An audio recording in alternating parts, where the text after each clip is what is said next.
মাননীয় সভাপতি, আমাদের প্রতিবেশী দেশ মায়ানমারের চলমান সংঘাত সমগ্র অঞ্চলের জন্য গভীর উদ্বেগজনক পরিস্থিতির সৃষ্টি করেছে।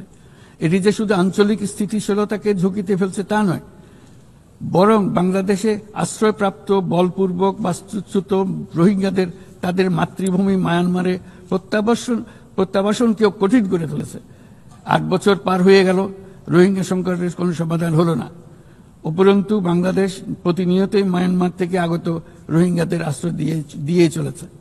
স্পষ্টতই সাংস্কৃতিক পরিচয়ভিত্তিক রাজনীতির কারণে রোহিঙ্গাদের উপর অধিকার বঞ্চনা ও নির্যাতন রাখাইনে অব্যাহত রয়েছে। রোহিঙ্গাদের প্রান্তিকীকরণ প্রক্রিয়া আর চলতে দেওয়া যাবে না। যেসব বৈষম্যমূলক নীতি ও কর্মকাণ্ড আজকের এই পরিস্থিতি তৈরি করেছে, তার সমাধান ও প্রতিকারমূলক ব্যবস্থা এখনই গ্রহণ করা সম্ভব। তার জন্য পূর্ণাঙ্গ জাতীয় সংঘাত রাজনৈতিক মীমাংসার অপেক্ষা করার প্রয়োজন নেই। রাখাইনের সমস্যাগুলো চূড়ান্তভাবে রাজনৈতিক সমাধান করা দরকার। তবে এর জন্য রাখাইন অঞ্চলের সংশ্লিষ্ট সকল জাতিসত্তার অংশগ্রহণে এমন একটি বন্দোবস্ত প্রয়োজন যেন রোহিঙ্গারা সম অধিকার ও নাগরিকত্ব সহ সমাজের অংশ হতে পারে।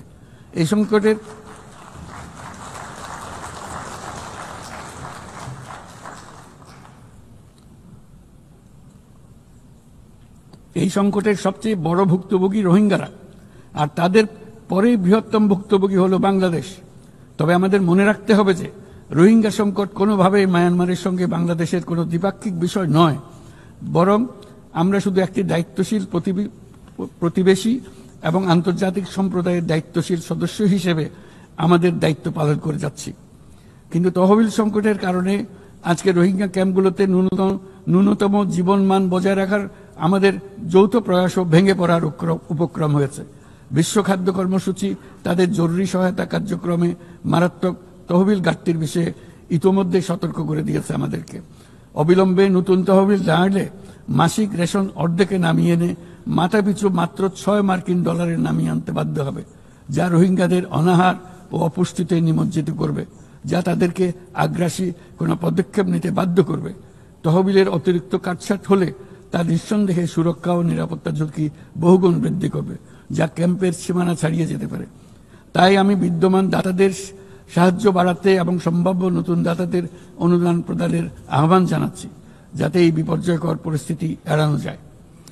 মানবিক সহায়তার জন্য নতুন ও বর্ধিত তহবিলের বাইরে আন্তর্জাতিক সম্প্রদায়কে অবশ্যই মায়ানমার সরকার এবং রাখাইনের অন্যান্য অংশীদারদের উপর ইতিবাচক পরিবর্তন ও দ্রুত রাজনৈতিক সমাধানের জন্য চাপ প্রয়োগ করতে হবে।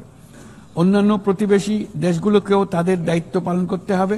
রাখাইনে স্থিতিশীলতা আনতে আন্তর্জাতিক সম্প্রদায়ের যে কোনো যৌথ প্রচেষ্টায় সহযোগিতা দিতে বাংলাদেশ সর্বদা প্রস্তুত।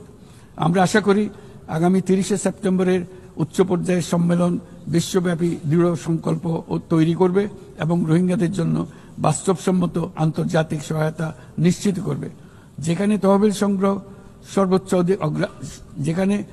সংগ্রহ সর্বোচ্চ অগ্রাধিকার পাবে। একই সঙ্গে আন্তর্জাতিকভাবে একটি রোডম্যাপ গৃহীত হবে এবং সময়াবদ্ধ কর্মপরিকল্পনা গ্রহণের মাধ্যমে রোহিঙ্গা সংকটের স্থায়ী সমাধান খুঁজে পাওয়া সম্ভব হবে।